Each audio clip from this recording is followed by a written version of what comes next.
Hello and welcome to another episode of Thursday Night Live back on the channel SAFC Fan TV. So joining us on the show tonight, we've got Mike. Mike, how's your week been, matey? How are you doing? It's been a much improved week after the result, so I've been in a good mood. She has no idea why I'm in a good mood, but, you know, I am. Good stuff, good stuff. Also on the show tonight, we've got the Mad Mistake. Terry, how are you doing, mate? How's your week going so far? It's a Thursday, isn't it? Yeah, I think it is. I'm flying over this week, flying over. Unfortunately, there's no Sunderland match this weekend, which is depressing blooming friendlies, isn't it? So yeah, not too bad. We'll have a relaxing weekend for a change.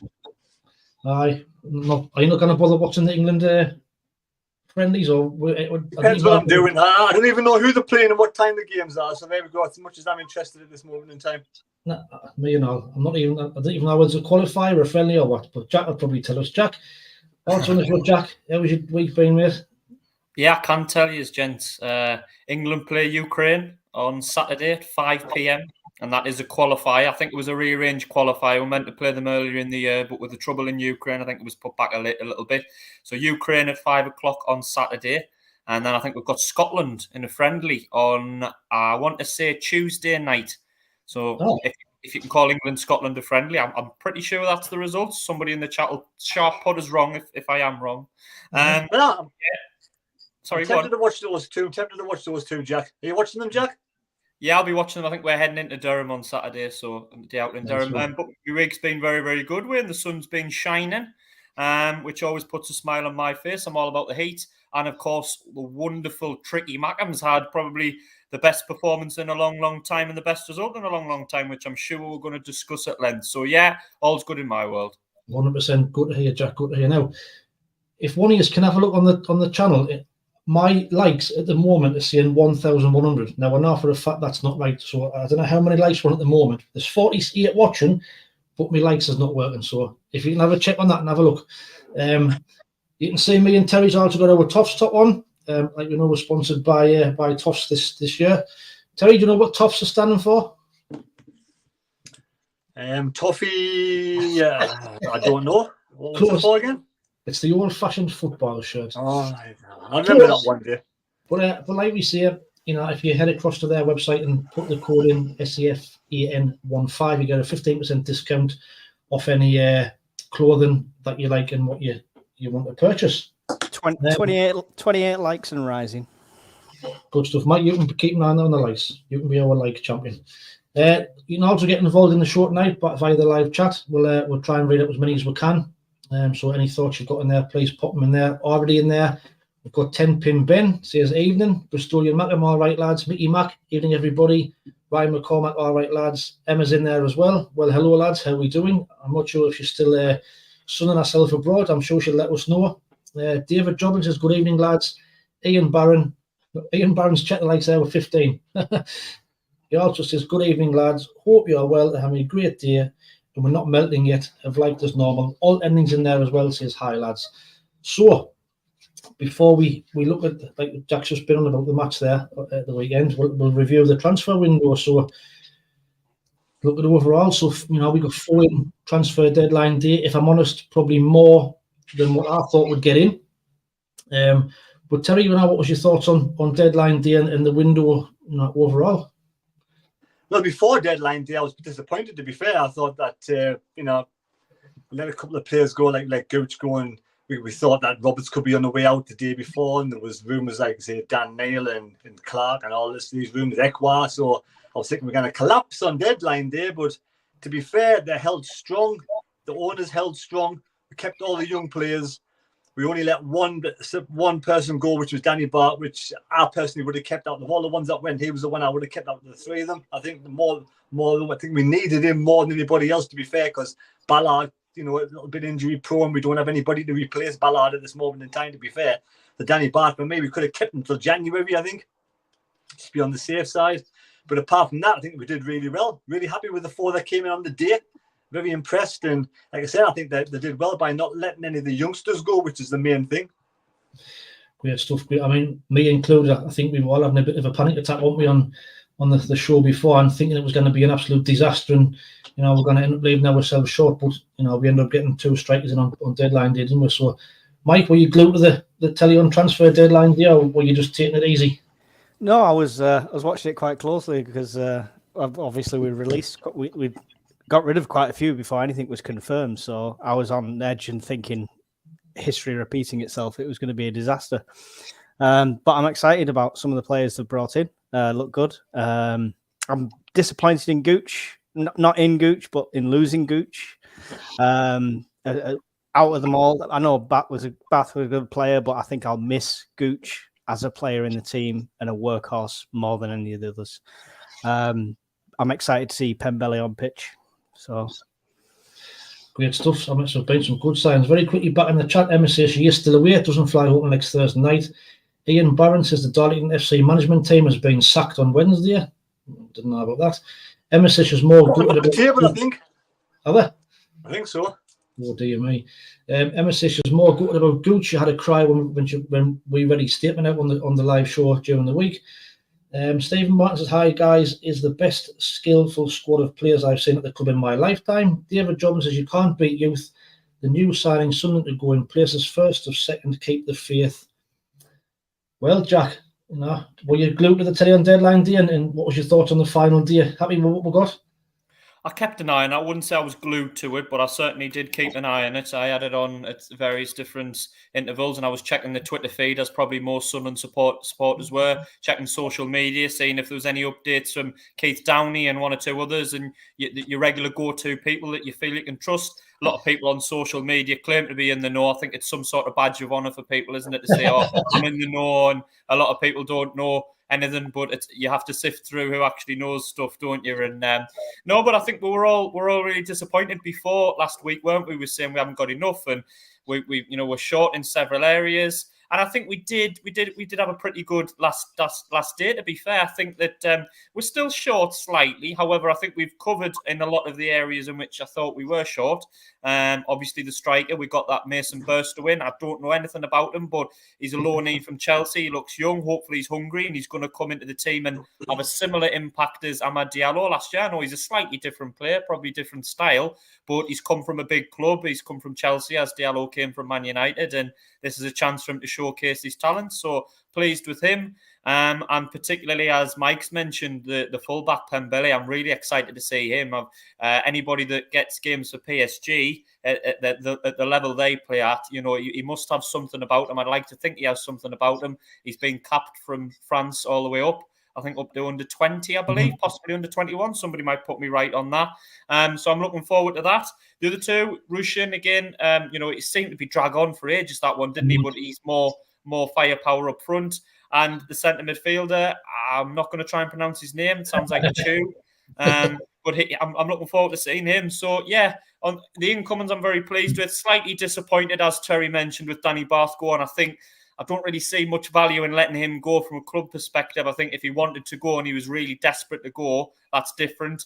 Who knows if he was or not. But from a club perspective, I think there was more value in keeping him for a year and even letting him go for a fee or for a cut price in January, as Terry mentioned. So, but Gooch, I love Gooch to bits. He's been a great servant for the club, but I think it was the right time for him to go. I really do. I think he's had his day here, and he's valuable as experience, but he's not going to be getting many games. And other than the utility aspect, which we've sort of got Luke O'Nien and one or two others for, I didn't really see him featuring that much. So yeah, I think it was a pretty good last day. Still one or two gaps in the squad overall, but I'm much more satisfied now than I was a couple of weeks ago. Put it like that. Yeah, I think I'm probably the same man as you, Jack. I think I was really worried, especially when it came on the deadline that there was more players heading out than what was going to be coming in. That's where it was heading. But thankfully we did the business. I'm the same as you, Pembele, that you say from PSG. He looks a great talent, and I think I was reading somewhere that he's had an ACL injury in the past, so I think that's kind of hindered his progress moving forward. But I think, like you, Awishi, that's what I think I want to pronounce it. That's probably totally wrong, but I think he was on PSG's books as well at one point. So comments have taught you how to pronounce it. Have they? Awishi. Shushin. Terry, you're on mute. Go on, Terry. What's your pronunciation? Can't even say that. I was on mute. That's why I was on mute. So looking at them four on deadline day, Mason Burstow, Terry, I didn't really know much about him, but I was reading a bit of research, and obviously you can't tell from the YouTube clips, but he looks decent. But we've seen that, we've been burnt by that before. But apparently AC Milan were trying to sign him as well, and a host of other championship teams. And he apparently, once he saw the stadium and spoke to Tony Mowbray, there was only one place he wanted to come. So I don't know whether you know any more about him. Not really. I've seen what you've seen on YouTube. He looks decent. I've seen under 23s, and like I say, he's a young lad, hungry coming through. So why not give him a go? Same as Ahmad, it's on loan. There's no risks, to be fair, is there?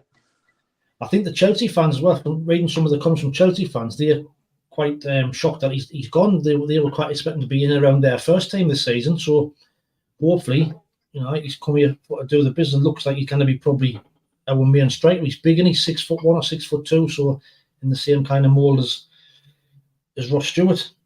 Mike, do you know much about Mason Burstow?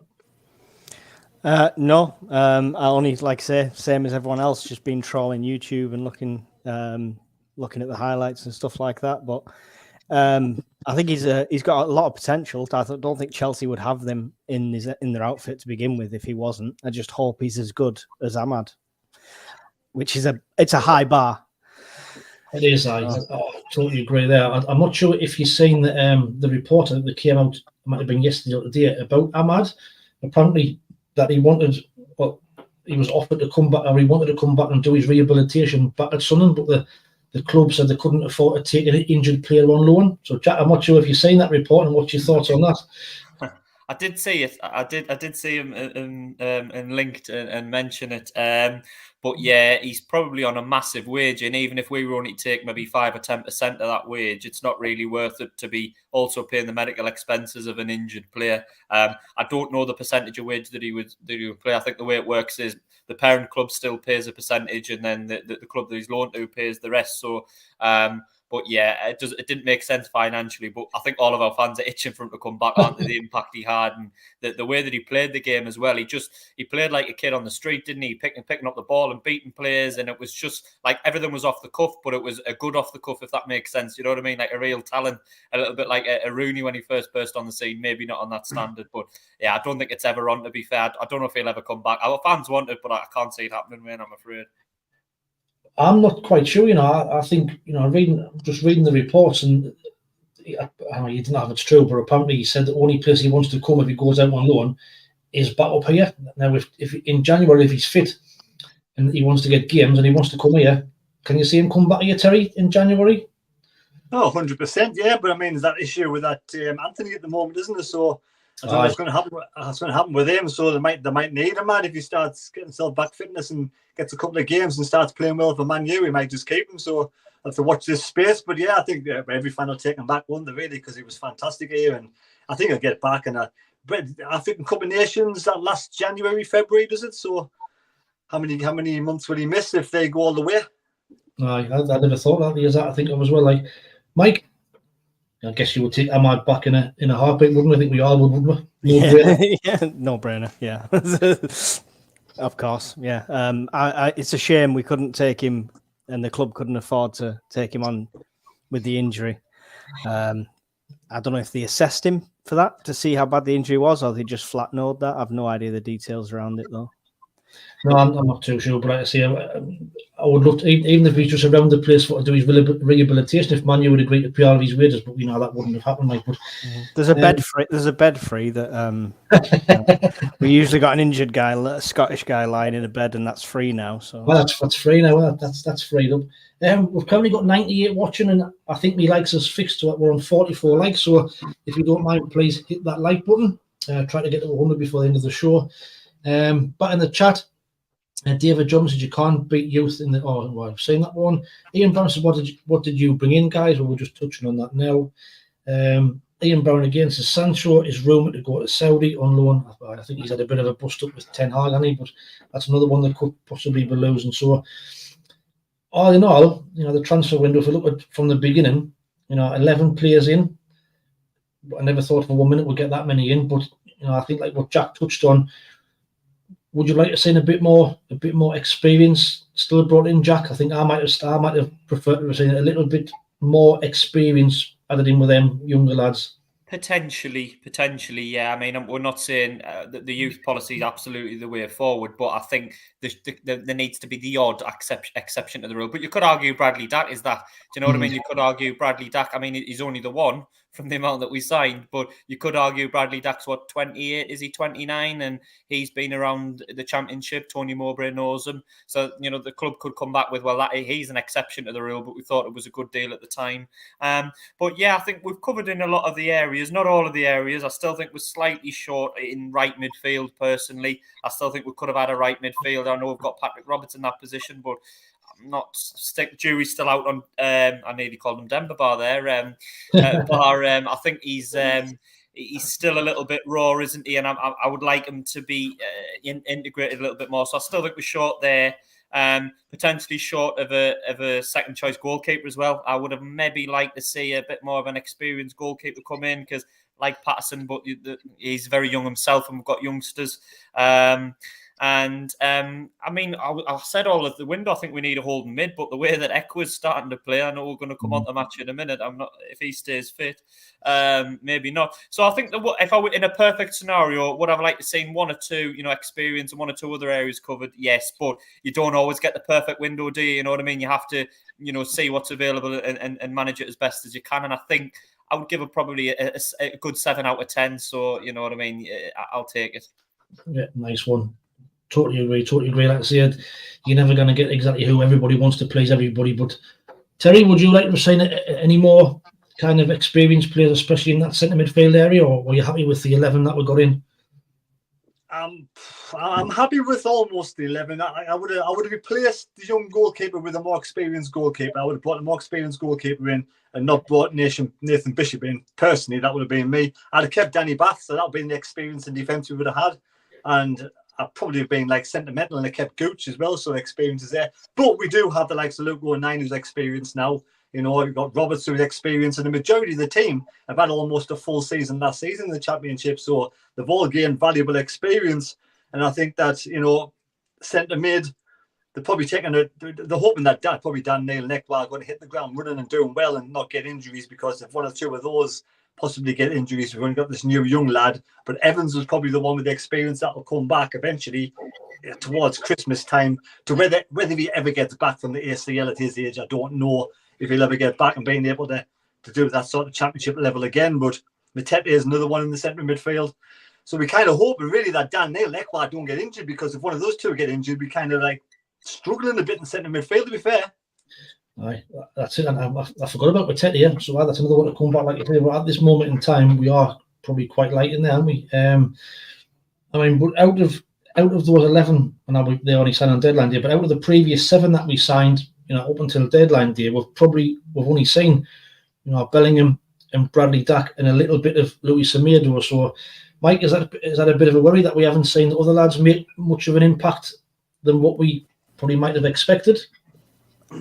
Well, no, I think the proof's been in the pudding. Look at the squad that was out at the weekend. I'm quite happy with what we've brought in, to be fair, and I'm a massive fan of the youth, and we know that Mowbray's really good and works well with these youngsters. We've still got a bit of experience, like I say, with a 9 in there. You're forgetting Pritchard's there. Roberts is still hanging around. We've got quite a lot of really good experience in there that will guide these youngsters on as well. I'm not going to comment on Dak. I don't like him. I do not like. No, if that referee, we're not going into the game yet, I know, but if that referee had been any good at the Southampton game, Dak give away 2 penalties at least. Interesting. We'll touch on that in a minute. Very quickly back in the chat. John Nesbitt says, "Evening lads, the smiles tell it all against Southampton. The club has a cracking side, young, hungry team. Ekwa for me, the best player in the Championship by a country mile. Keno says, no room for sentimentality." Well, there you go. But Terry, I've just been saying that we've only seen Bellingham and Dack. Do you think it's still a little bit time needed for these other lads? Jensen Seat, I think, played for the under 21s. I think the day when they were 5-0 down at half time against Man United, he got took off at half time. So I don't know what your thoughts are on the likes of them. Do you think they need a bit more time to settle in, or should we have been seeing more of them? You're on mute. Pete came in. He's been injured straight away. And he apparently didn't have a very good game at all in the under-23s the other day, and he made one or two horrendous mistakes. That's true or not, I mean, it's just what I've been told. Trey Atlas has came in for £350,000 and he's not really getting much of a sniff yet. So I think those two are going to take the time to get built up and get into the team. And again, you're just hoping the likes of Ballard doesn't get that injury that he's probably, he's getting a couple of times last season, and he's already picked up a bit of a knock this season. So hopefully he'll stay injury free, doesn't get played in the international the window, and keeps himself wrapped up in cotton wool ready for us, because him and Luke O'Knight today at the moment are doing a good partnership. So to be honest, we can't afford one of those two to get injured, because I don't know who will come in to replace him.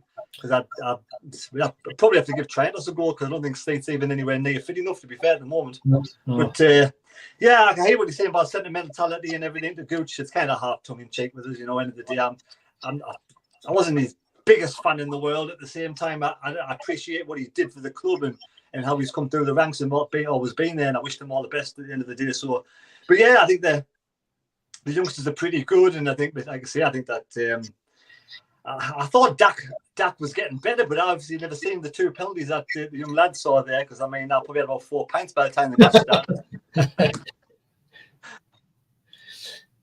Keno in the chat says he's with you, Mike, on Dak. Strange signing, to be honest. Pritchard will be in ahead of him for me every time. However, now he has scored, he may go on a run, and I won't complain. So, Jack, on that comment about Bradley, that as well, but just on the younger lads that we haven't seen yet, it's taken them a while to settle in. We haven't really seen the likes of Sealt and Bishop, maybe one game in Trent. So what's your thoughts on how long it'll take for them before they get in the side?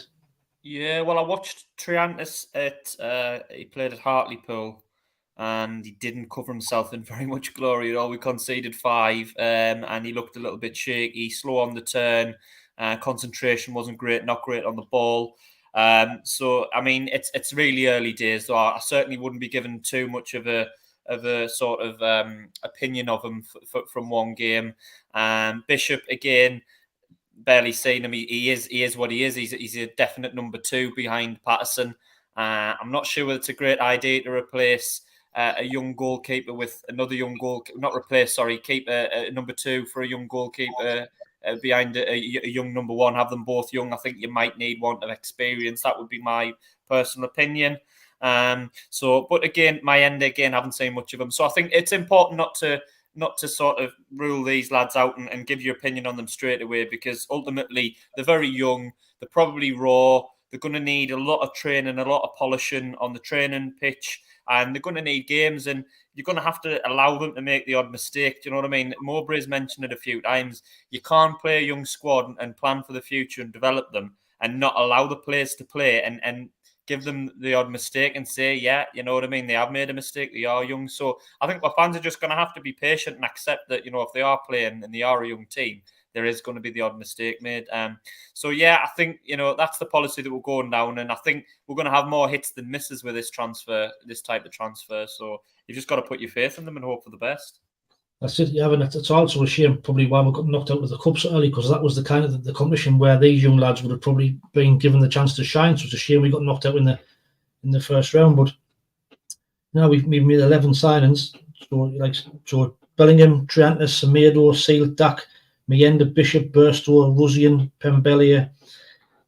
Again, Awashishi, I think that's how you say it. Obviously, we haven't seen Ruzian yet as well, so he's now injury free and ready to train. But from what you've seen so far, then who's been our signing of the season so far, Terry? Mute. What I've seen so far, I just don't want to cough all the way through you talking. That's all, so I'd rather mute it. I'd say Joe Bellingham. I like what I've seen so far from Joe. He looks really experienced and sort of composed for his age. 17. He looks much older than his age, and I think at some point he will get a break and a rest when they have strikers fit and everything. But I think he looks really good, and I'm really sort of promising for the future. And scoring the 2 goals the other week, playing like the position where I saw Pritchard would play at times. I just like it's going to be excellent for the future, isn't he? Big time. I think if he keeps on improving the way he is, there's going to be loads of clubs watching him you know, even in January maybe. Mike, for you, you know, who's impressed you from the signings that we've made?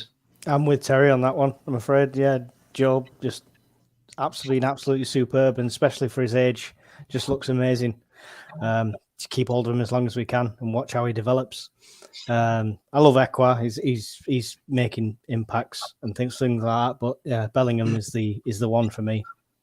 And him and Rig were both captain of the youth teams last night, weren't they? Bellingham was captain of the 19s and Rig under 17. So Conrad taxes, yep, Joby so far. Jack, are you in agreement that Joby's been our best signing, you think? Yeah, of the signings, he's the one that's hit the ground running, hasn't he? He's slotted straight into the first team. He's had an impact. He's scoring goals. He's creating chances. He looks like he's been playing first team football for 5 or 6 years, hasn't he? You know what I mean? The way that he plays and the maturity that he shows and the confidence as well, to have such confidence to pick up the ball and attack defenders, you know, like experienced, you know, decent teams, and he's not scared of them. He's not scared to pick the ball up and have a run at them and open the game up. And obviously the fact he's getting a couple of goals already, he's only going to get better and better. And you know, I agree with what the lads are saying. It might be hard to hold on to him. I slightly disagree with Mike about Dak. Mind, I think I quite like that so far. I do agree with one of the penalty shouts, though. I think on another day that potentially could have been given, but I think overall, I quite like what I see of him. He gets involved. He links up quite well, I think, with the attacking players in the midfield. And I think dare I say it, he might have a little bit of an edge to him. And I think we might be lacking a little bit of that as long as he keeps it within We're watching the same player. I don't want him to be too rash. Don't get me wrong. I don't want him flying into tackles and getting sent off every week. But sometimes I felt that at times last season we could be a little bit too nice, a bit too easy to play against. So as long as he keeps a lid on it and is rational with it, I don't mind him so far. But it is early days. The only problem I do slightly agree with Mike about Dak is I think we've got a lot in that position. We have got a lot of players that can play off the striker. We've got sort of Pritchard, haven't we? Bellingham can play there. Rushin can potentially play there. So I think we've got sort of 3 or 4 there in that area. So that's the only slight worry that, you know, we're sort of stacked in that area and not in other areas. My thing with Dak is I like a player like a Catamol in a team. I love a physical player. I think every team needs it. But it's just every time I've seen him on the ball, he looks nervous. He looks like he's lost a bit. It just doesn't look like he's slotting in as well as you'd think he would with the experience level he's got. Just thoughts on that, Terry, on Dak so far? I didn't like him in the first game he played, but obviously you have to give him time to bed in with the team and the system and everything. And I thought against Southampton was much better. And I think the last couple of games, I think even the game I was against Rotherham, I think he was much better. It was like in Coventry as well. So was he playing against us? I think it was. But I think he's only going for it's only on a season deal anyway, one year deal. So it's like a hit and miss with him. If he doesn't play well, you're only going for a season. If he plays well, you're not an option for another season after that, can't you? So I think we need that experience. Someone with experience in midfield, and someone with experience who's working alongside Tony Mowbray as well, who can work together with Tony Mowbray and sort of bring the team on. So I think probably it was a cheap option. I think it's probably a good option. I do like Pritchard. You know, I'm in favour of Pritchard. I can see what that does bring to the team. I think he's getting better, and I think, you know, Tony Mowbray does get the best out of him. So I'm all right with him so far. I think when these new lads get in the team, he might find his game time a little bit limited, but it'll depend how he gets on.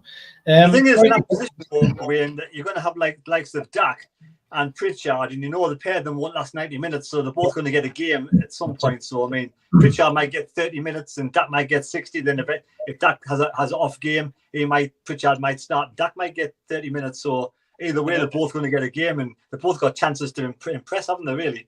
And it was a no-risk transfer as well, wasn't it? Let's be honest, as we've touched on, you know what I mean? Tony Mowbray knows him. He knows his position. He knows what he's about. He brings that experience, and it's a free. So even if he didn't do that well this season, it's only, I think, was it only a 1 year deal? Was it? Yeah. Did he sign? Say it's only 1 year. If it's only a 1 year deal, even if it doesn't go very well at the end of the season, you can shake hands and say thanks, and on your bike type thing. You know what I mean? So it was.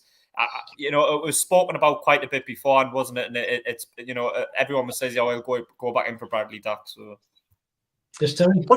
What's everybody's thoughts on Pat Robertson not having a contract yet, only until the summer, isn't it? What's going on there? 26 years of age, is he starting to get towards there? the sort of 27, 28, where the club are thinking we're not going to give him too long of a contract. Do you think he'll go next season? I think that was kind of the. I think that was the worry on deadline day when we heard Southampton had come back in from. We thought, oh, you know, is it going to be the case? I mean, and I only offered something like 5 million, and when we turned it down, they rejected it. So I was genuinely thought that they might have come back in. I thought that he would have been gone on transfer deadline, and I'm pleased he didn't. But like that might be the club's thinking. Jack, I'm not sure what your thoughts are on that, but I think it's one. It's certainly one to keep an eye on. Certainly want to keep an eye on, because I think.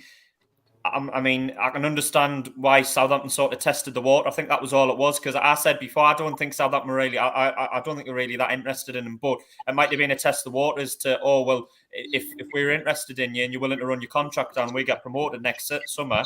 If you wait until next summer and you're available on a free, we'll have you for nothing type thing. So it might have been a test in the water for him to see if he's interested or not. So I think it's certainly one to keep our eye on. It wouldn't surprise us. I hope he doesn't run his contract down, because it would be a massive asset for us to lose. But I can see him doing it. I hope I'm wrong, but I can see him doing it, which is why all the more now the club should be going to him and saying, look, what's the situation now? The window is shut. And I hate to say give him a blank check, but just say, look, what is it that you want? And you know what I mean? Because you far rather, you know, give him what he wants than lose him for nothing. So, yeah. Do you think he's been offered a contract already and he's turned it down, or what? I think he might be just delaying a little bit. I think there's probably one on the table, and I think he's just assessing his options. Maybe he was waiting for the window to shut and see what the interest was, and maybe now that the window is shut, only him and his agent will know. But hopefully now the window is shut, he sees his future here. But he might have had his head turned. He might be waiting to see how we do this season, and then wait to see what his options are, which is bad for us, because if we're not doing as well as somebody else who wants him, he might think, oh, I'm going to wait and go for free. So it's certainly one that the club need to be sorting. Yeah, definitely. Fingers crossed. Very quickly, just before we move on to the Southampton game, so back in the chat, which, you know, some very good points in there. So Keno has just said that on top of the 11 signs, the extension of contracts for Hume, Certain and Ballard were probably even more players, and probably even more important, if I'm honest, to secure them. Keeping Jack Clark as well, or keeping Jack Clark in January could be the next problem. Don't be surprised if Burnley put in a saviour's bid as the investors stay up. David Waters says, don't think that is fully fit. Dan Wills, hi guys, who else hits the national break? Yeah, we've already said it's an absolute nightmare. John Nesbitt says, we all know Speakman is the head of recruitment, but for me, who the hell are these scouts? We are filming all of these young lads. Brilliant team for me. That's down to like Stuart Harvey and the scouts network that they've got. Keno says, definitely at Dan. Dan Wills not even half interested in the nationals. The worry is losing Robertson Clark in January as well. So I agree. I think keeping hold of them, because we all thought there was even rumours of Dan Neil and Ekwar being away on deadline day. There was some rumours of Liverpool sniffing around people and Dan Neil and stuff. So just pleased that we've managed to keep them all, and we'll now rolled on and out till January, I'm guessing. But moving on. So we've currently got 122 people watching, 64 likes. Please smash that like button if you don't mind. On to fantastic weekend, Southampton. I don't think anybody was expecting that kind of performance or that kind of result. Jack, what was your thoughts on the first half performance? Southampton, we always thought it was going to be a difficult game, but after a minute or 7 minutes, even nobody expected us to be 2-0 up, did we? It was fantastic.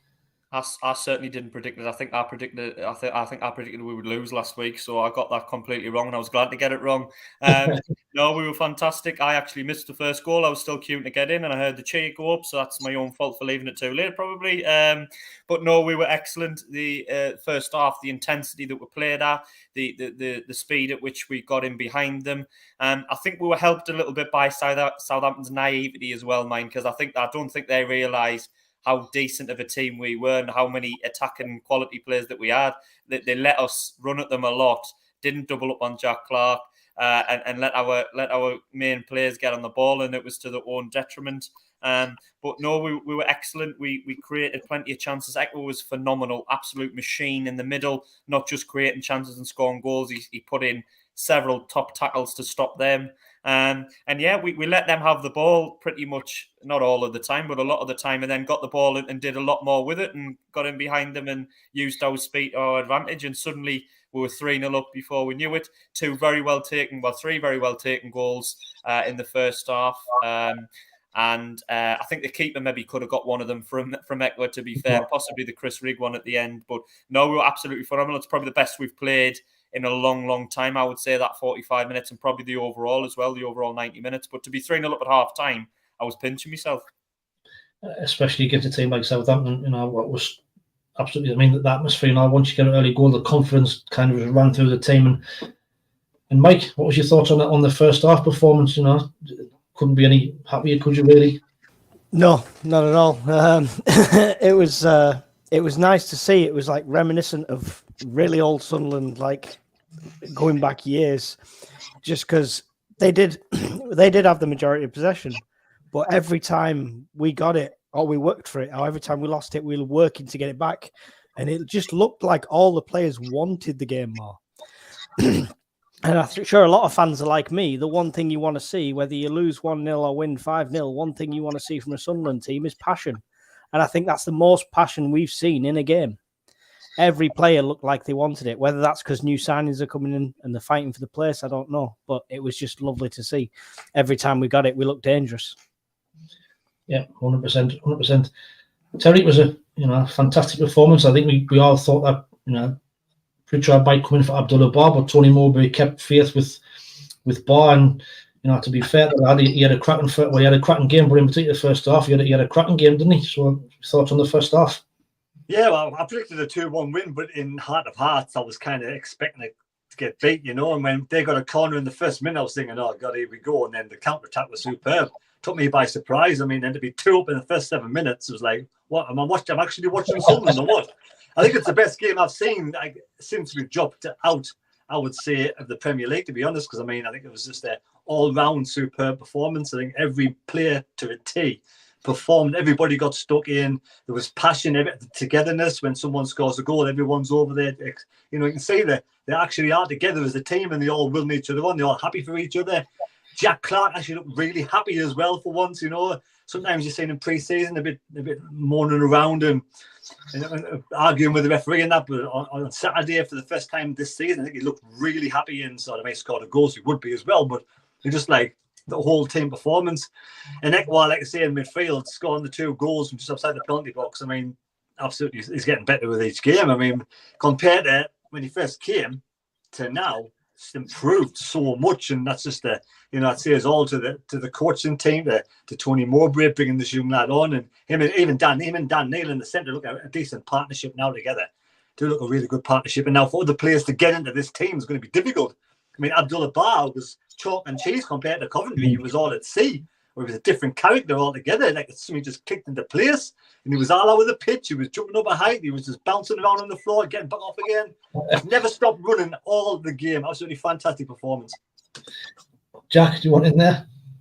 Yeah, I agree, but I think the competition for places is exactly what we're needing. Do you know what I mean? We're wanting players to outdo each other. We're wanting players to say, oh, well, he's playing well, but I'm going to graft in training. And if I get a chance off the bench, I'm going to be going hammer and tongs, because if I score or get an assist in my 15, 20 minutes on the pitch, I put myself in the frame to start next week. That's exactly what you want. And I think with the young squad, you're going to get that more and more, do you know what I mean? Because they're not has-beens, you know what I mean? That they haven't seen and done it. They're not going to kick off and put a transfer in, hopefully. They're going to say, no, I want to prove myself. I want to get in this Sunderland team. It's a team going places. I think Ryan McCormack's made a good point on the chat as well, though. We actually had a few shots from outside the box. Yeah. And I thought that was key, because I've been crying out for that a lot. I said it against Coventry, get the shot away a little bit quicker. You never know, you might get a deflection, keeper might fumble it or something like that. And he didn't have a good game, the Southampton keeper. I thought he was at fault for 1, possibly 2.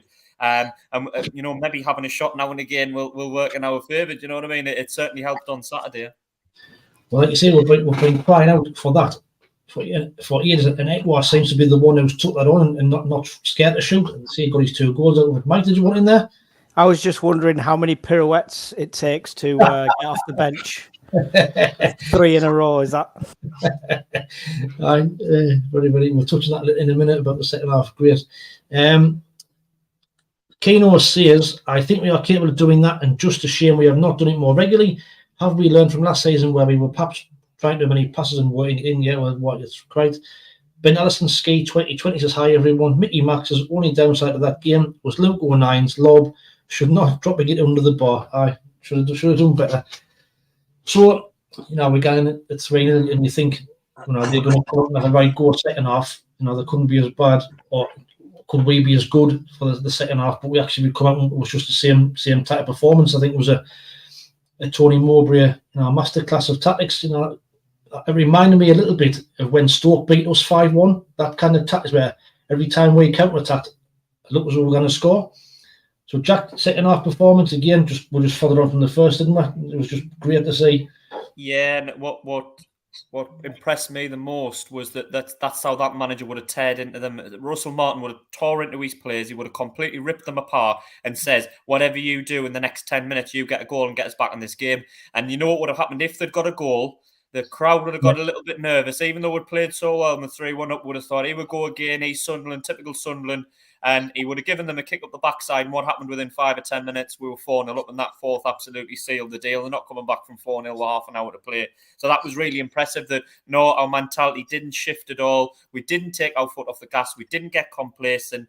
And again, that's impressive from young players, because we've got, as we've touched on so many times when we repeat on this podcast, we have a young squad. It would have been very easy for them to say, oh, okay, we're 3-0 up. I'm just going to, dance about on the pitch and not chase me runners and not put tackles in and faff around on the ball, and then Southampton get one, the crowd get nervous. So that was the most impressive thing for me. And even at 4-0, I didn't really feel like they had that many chances. They had that shot that hit the side net, and then a couple of their fans went in, which was quite funny to hear them cheer and chant. And I thought it was, let's pretend we scored a goal. And they had one or two sort of slight openings.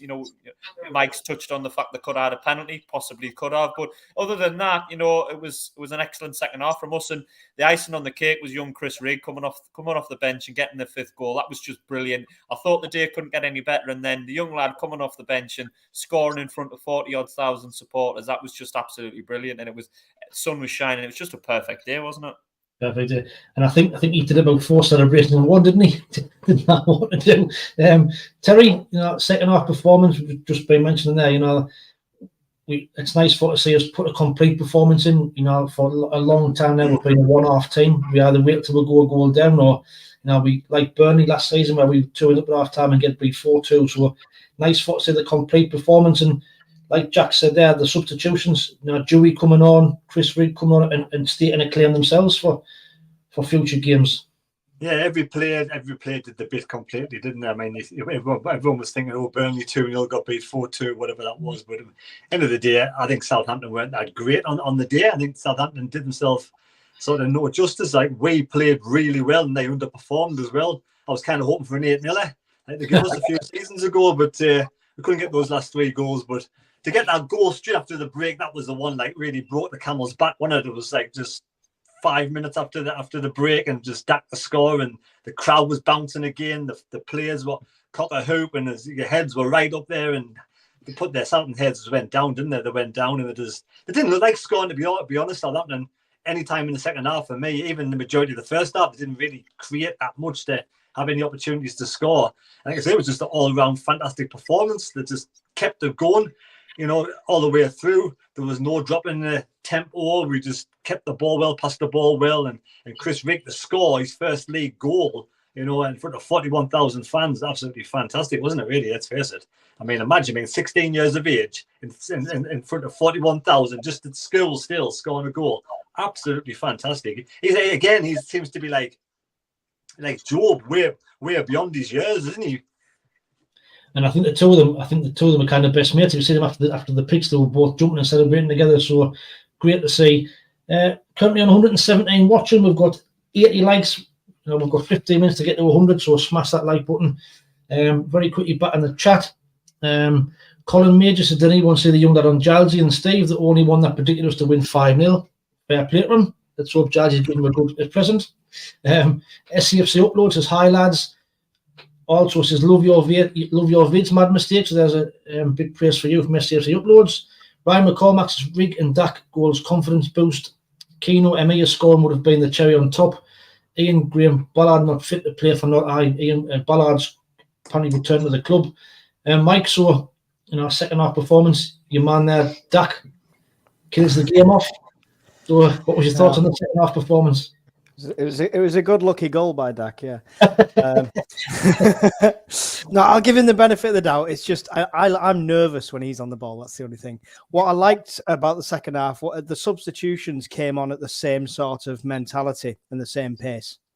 There's 4 new players on the pitch. They didn't like sit back or we've already won this. They were all out for it and they were all playing at the same momentum. It didn't change. I mentioned the pirouettes before from Benetti. and he did almost lose it trying to do a third, but when he got it back, did a run, delivered a beautiful ball to Rig to seal the deal. And it was a shame. Hamir made a brilliant run. It was a superb run, like onside. You watch even on the replays, there was no mistake there. It was a beautiful onside run, 1-on-1 with the keeper. That was a shame that wasn't finished. But it showed you some of the potential, what's there, the footballing brain that lad's got. So lots and lots of positives and not just the result. 100%. And just on Emir there, Terry, on Emir, that would, like Keno said there, it would have been the cherry on top of the cake, because it would have been great to see him get a goal, get him off the mark. And I think he had some great feet just before that, and the shot got deflected past the post, but it would have been great to see him get that first goal, wouldn't it? I watched them the game before, I think, when he was warming up, and he took about 20 shots or whatever it was, and every single one was slotted low in the corners. I was waiting for him to shoot that ball low in the corner on Saturday. He put a bit of height on it for the first time I've seen him ever do it. So I think, it would have been great for him to score. It's a matter of time before he scores. He's definitely a good talent, and I think he'll get better as the season goes on, no doubt about it. Yeah. Jack, thoughts on Emir's almost his first goal? Yeah, it was a good little cameo from him, wasn't it? He came on, he looked sharp. He looked like he got the grips of the game straight away. Few good touches, few good passes. And obviously, I agree with what Mike says. It wasn't just the shot, it was the run to get yourself away and time it correctly. I have to admit, when he was running through, I didn't really have any confidence that he was going to score. I'm sorry. When some strikers go through, you fancy them, don't you? When he was running through, I didn't ever fancy him. And unfortunately, he hit it at a really good height for the goalkeeper. And the Southampton keeper, I've criticised him, but that was a decent save. But really, yeah, I agree with what Terry says. It's only a matter of time before he scores. He's getting there. He's getting to grips with the game. He shows good movement. I watched him in the pre-season game that we played, and I think did he score then? I want to see he scored then. I think he got his head on one then. Work in progress, but early signs are good. And we just have to be patient with them and continue the development and not get on the back too much. If he comes on and he makes a bit of a mistake and he has a bad game, just relax. You know what I mean? He's a young player, as long as he's not costing us points and costing us goals. Yeah. And you have to admit that you have to allow him to make the mistake and develop. But he looked a lot improved compared to when I've previously seen him, and hopefully he gets fitter and gets better with the more training and the more games. I just hope it doesn't drag on the time before he gets his first goal. It will just like to get him off the mark. I think he puts a lot of pressure on himself. I think you could see when he missed that chance, he was kind of beating himself up a little bit, but hopefully it's not too long before he gets that first goal. But in the chat, John Nesbitt says, we've all heard that phrase after the Lord Mayor's show. Luckily, we have a very astute manager in Tony Mowbray. He's just the perfect for our club and this project. Do you guys agree? Well, I'll chuck it out there. Tony Mowbray, the perfect man for the job so far. I think we've discussed this before, but I think, at this moment in time, we couldn't wish for a better manager, could we, Terry? Yeah, spot on. I think he's fantastic at the moment. He's doing a great job with the youngsters, and he's patient and he's calm, and he put his arm around them and really sort of build them up. And I think you couldn't replace him with anybody else at this moment in time, could you really? I hope he can get us promoted, to be fair, and get his cracking a chance in the Premier League. Would be absolutely amazing. Right, and like you say, if these young lads all take off, what a sight we see all these young lads in the Premier League. Mike, Tony Mowbray, best man for the job so far? Yeah. I know we've debated on this channel of how much control he's got over the team and stuff. Obviously when we were nervous about the transfers, but I think he's brilliant because we have got one of the youngest sides in the Championship, and he's the perfect man for that. Yeah, totally agree. Jack, can't really disagree, can we? Tony Mowbray at this moment in time is perfect for the club, isn't he? Yeah, he's doing a brilliant job. To get us into playoffs last year, nobody would have expected that. Early signs are this season that we're going to be having a decent season. I'm not going to say that we're going to get in the playoffs again, but we've got 7 points out of 5 games, and we've had some tough fixtures so far as well. Do you know what I mean? We've had an Ipswich team that had huge momentum, are probably going to be in the top 6 or top 8. We've had Coventry away, which is a hard fixture. They were within a kick of the ball of getting to the Premier League last season. And we've had Southampton. You know what I mean? Southampton, a team that are heavily tipped to go up, and I think they'll personally be up there at the end of the season, probably getting promotion. So we've had 5, those 3 particularly of the first 5 fixtures, and we picked up 7 points. So you can't complain with that. And not just the results he's getting, it's the performances he's getting out of the players. You know what I mean? He's getting the most and the maximum out of most of the players. Not all of the players, but the majority of them are doing really, really well. Long term, whether or not he's going to be the man to get us promoted, Terry says he would like to see him get up. I would like to see him get us promoted. I personally don't think he's going to be that man. I think it might be the man after him that, is the one that takes us up. But, for now, he's doing a brilliant job. And we might have a decision to make at the end of the season. Do you know what I mean? If he's doing well, do we give him another contract? I think at the minute it would be silly not to give him at least another year rolling deal. I think also the other team that we got beat off, we could have won that game as well. They're top of the table, and Preston, aye. I mean, if it were, the top 2 teams, Preston, Ipswich, we lost to both of them, and arguably could have beat them both. So, Stephen Martin says we have to play like this in the next game. Nick Quinn says I've watched the Ukrainian lad on YouTube. He looks a lot like Stuart. I think he's a little bit smaller than Stuart. I think he's about 5'10". Ryan McCormick says remember when we got off a team, then he went straight to Speakman for any news and strikers. Ryan McCormack. Or we got beat off a team and then he went straight to speak. All right. So I think that's talking about Tony Mowbray after the Crew game when we got beaten. He went straight to speak about some strikers. But let's see a 5-0 Southampton. Fantastic performance. But man of the match, Jack. Who was your man of the match against Southampton? There was so many, to be fair. If you had to nail us down on one, I would probably say Pierre Ekwa, because he scored 2 goals. He was phenomenal in the middle. He was tackling. He was breaking up their play. He was passing, and getting attacks started. But you could give it to anyone. I thought Bellingham had a good game. I thought Bradley Dack had a decent game. Dan Neil did really, really well. We were solid at the back. So you could give it to any amount of players. But if you had to give Jack Clark, I haven't even mentioned Jack Clark. He played well, Creighton. But if I had to pick one, it would be Ekwa. I thought he was an absolute machine, and it was a Premier League performance. I felt it was a performance from a player that it could easily go to the Premier League in the future. Hopefully with Sunderland, but he certainly, if he keeps playing like that, we're going to struggle to hold on to him. Yeah, I totally agree. Mike, thoughts on the man of the match on Saturday? Agree with Jack? Yeah, very much agree with Jack. I would be torn between Jack Clark and Ekwa. Not Bradley Dack then. Not Bradley Dack, no. To be honest, it'd be a coin toss between the two.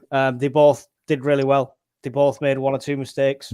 You expect it, but yeah, I think it was a coin toss between them two. Give them both it for me. Spot on.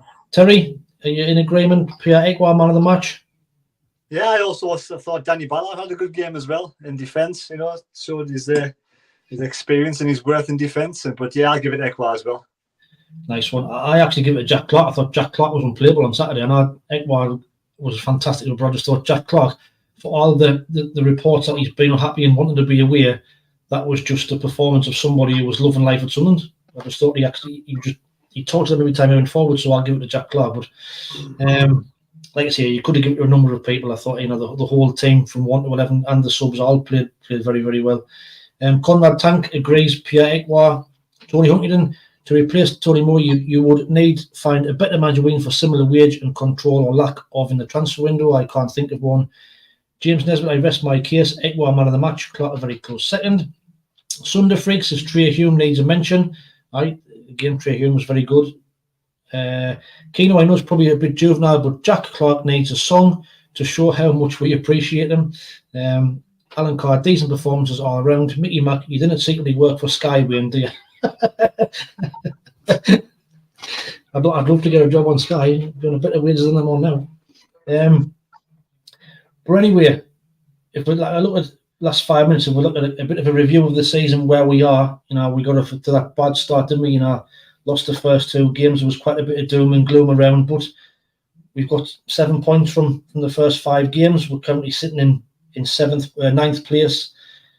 Just been saying that the teams have lost off at first and second in the league, so Are you quite happy with where we are, Jack? Do you think 7's probably a decent start out of the first 5 games? Yeah, I think it's not too bad. I mean, I know people, when we lost the first 2, people are doom and gloom and, it's a relegation battle and all this. But I think realistically, we should be nowhere near that level. I think we might be struggling to get into playoffs again, or that might be a real push if that's our expectation. But I think the fans should have really no expectations on this season and just say, look, as long as we can finish up as high as we can, push for the top 10 and let the players develop and see how good of a season we had. Like I've mentioned before, when I think we had a pretty tough first 5 fixtures, I think. So to have 7 points from that, I'm okay with that. And what impresses me is the fact that we've kept 2 clean sheets in a row as well. Do you know what I mean? Because I mentioned on the channel earlier, we seem to be conceding a lot in pre-season, and we conceded 4 in the first 2 games. But really, in the last 3 league games, there's only the one against Rotherham and then 2 clean sheets against Coventry and Southampton, who, in my opinion, are 2 really strong teams. So, yeah, I'm satisfied. I would probably give it, like you say, I mentioned 7 out of 10. I would say I think it's been a pretty decent start. Nice one. I would agree. Like I say, after the start that we had was, like you say, we've been to Coventry, got a decent draw down. It's been a great, from where we first started off, it's been a great recovery. So, Terry, are you happy with the 7 points from the first 5 games and a decent start, really? I think every fan would be happy, to be fair. I mean, if you turned it around the other way and you'd won the first game 5-0 and lost the last 2 games 2-1, you'd be disappointed and be all a bit of a doom and gloom, wouldn't it? But you end up with a 5-0 win, then everyone goes into the break happy as Larry. But yeah, I mean, we could have easily gotten draws or victories against Ipswich and Preston. So I think them 2 games were sort of, it didn't get the rub of the green and was a bit hard lines. So I think for the start of the season, we're starting to show now a little bit like we're sort of learning as the season goes on as a team. I think Tony Mowbray wanted that. He wanted the clean sheets and he wanted these forwards actually, or players at the park, to get into the box more after the first 2 games, which they're doing now. Nice one. Jack, did you want in there?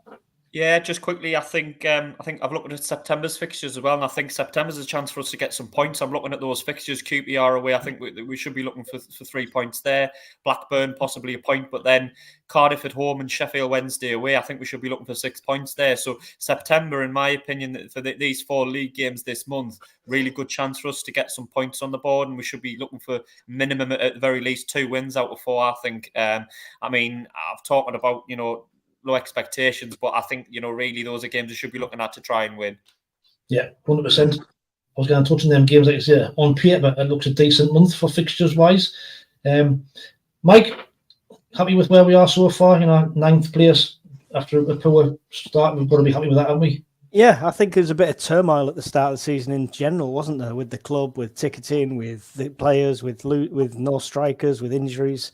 It was one of those things. And like Terry said, there's a few of them games we could have easily won. We played well. We outperformed a lot of them. But I don't think I'm the optimist. I'm always the optimist. I think playoff position is more than achievable. We've proved that. Again, if it's not a fluke, we can play that quality against Southampton, things like that. If that's not a fluke and we can bring that passion to every game, there's no reason we wouldn't be playoffs, if not above. I agree, and especially if these new lads come in as well, hit the ground running, that exciting legs that they burst over, you start scoring goals, who knows where we end up. So I totally agree. Just before we finish, back in the chat, Keith Peverley says, Ekwa man of the match by a mile. Mickey Max's bookies have us to finish 6th. Ryan McCormack, hopefully if we played like we did last season at QPR, we're in for 3 points. Alan Carter's playoffs is always a big ask. Look how tough it was in League One, and the Championship is harder. Conrad Tanks' points count okay, but it should have been more. Did not deserve to lose against Ipswich or Preston. And John Nesbitt says it's all about momentum for promotion. Simple as that. No outstanding teams apart from Leicester all to play for. And Mickey Max says, good show, lads. Enjoy the international break. Hopefully by the next show we will get more points. Well, fingers crossed. Just a final point before we log off. I don't know where it came, whether you've seen the report today about Ekwa.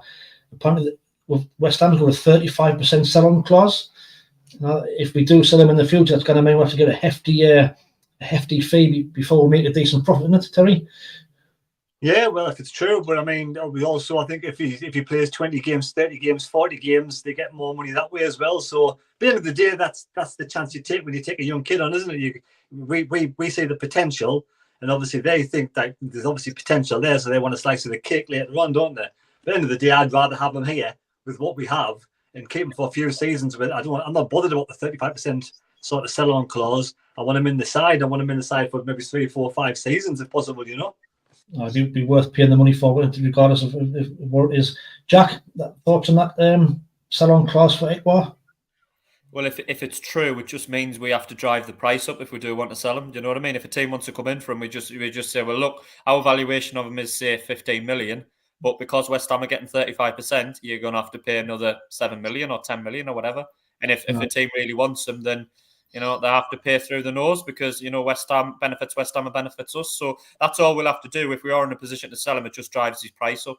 But I agree with Terry. I want to keep him. I would like to see him develop here as much as he could, as much as he can. But I just worry if he keeps playing like that, and it's on Sky TV as well. And you know what I mean, showcasing his talents, and players are wanting, teams are wanting our players. It puts them in the shop window. But you know, all joking aside, it's a positive that I think it's still a positive that teams want our players, because it means we've got a young squad, we've got players that are playing well. Do you know what I mean? So in a weird way, it's sort of a good thing that teams want our players, because it means that we've got good players, and we've got, you know, players that are doing well. I mean, listen to Nick Barnes the other day was on about how Pierre Ekwa loves being at Sunderland. He's loving the Sunderland experience, love being here, enjoying it. So there's no reason why he wouldn't stay for a couple of seasons. If he improves as much as we do at Sunderland, why not sell him at the end of the day for 30, 40 million? Players go for big prices. You know, end of the day, if the big teams want them, make them pay the money, simple as. Well, that's it. You didn't mind, like you say, we've seen Brighton and Brentford do it the past few years. That's what they've done. They've bought players and then they've sent them on to bigger clubs. And if the player's gone in to improve himself and got to something bigger and better, fair play to them. You know, it's when they start getting teams in the same league and maybe not show as much ambition. But I mean, there was rumours of a buyback clause, but I think that's been squashed. So, Mike, you know, that's got to be one positive that they haven't got a buyback clause on them, isn't it? Yeah, I heard that recently just before we came on. To be fair, that it wasn't. There's no substantial to that, but I think the 35% could be a blessing in disguise, because we'd have to demand that high price for him. So as fans, you're not going to see him go for, you know, in January for 8 or 9 million, and you'd rather have him in the squad, you know, because they're going to want that higher price so they get the percentage. So it might mean we keep hold of him. And let's not forget, his value is going to double next year when we're in the Premier League anyway. So I like your style. Hope so. Right, out of time. So 117 watching, we're currently on 90 likes. Smash that like button at the final 10 to get to them 100 if you are watching. That's probably it. That's all we've got time for. So don't forget, if you head across to Top's website, get a look at that discount code SAFEN15 for the quality Tops retro. Have a look. But that's it for tonight. So Mike, go on, Terry. I want to say as well, I normally wear a t-shirt under football tops because I just don't like the material.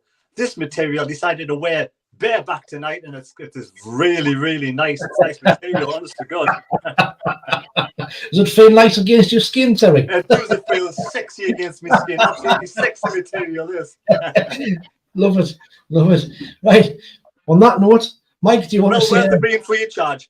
You want to say goodbye to everybody, Mike? Thanks for being on the show. I'm not going to upstage bareback Terry. So bye, everyone. Terry, do you want to say your final thoughts? Goodbye, everybody. Enjoy the rest of your night, and I'll leave that thought with you. And last but not least, Jack.